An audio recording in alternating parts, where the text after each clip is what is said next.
हिकअप्स कम ته چې پښتو کې مونږه هډ کی وایو اردو کې ورته هچ کیا وای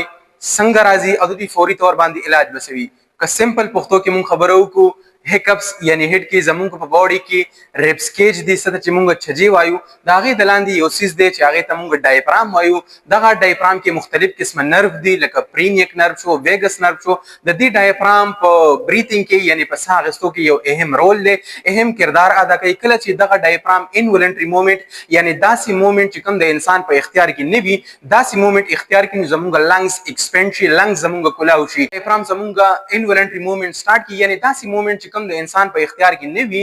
دغه د بے اختیاره موومېنټ سره زمونږ لنګز ایکسپینډ شي د ایکسپینشن سره زمونږ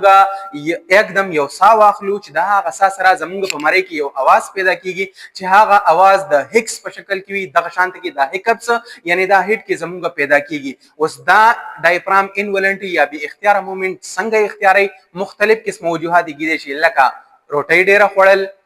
روټۍ خوړل سره هوا تیریدل وبسکل د هغې سره هوا تیریدل کول ډرینکس کل د هغې سره هوا تیریدل مختلف قسمه وجوهات کېدلی شي چې دغه ډایفرام انولنټري کنټراکشن زموږ سٹارټ کی یعنی بې اختیاره کنټراکشن سٹارټ کی اوس د دې فوري طور باندې علاج بسوي دوه مین طریقې دي د هغې نه علاوه نورې طریقې هم شته دي پهلنۍ طریقه ډیپ بریث به واخلي او په هغه ډیپ بریث کې به تاسو دوه ځل ساګانې واخلئ لکه داسې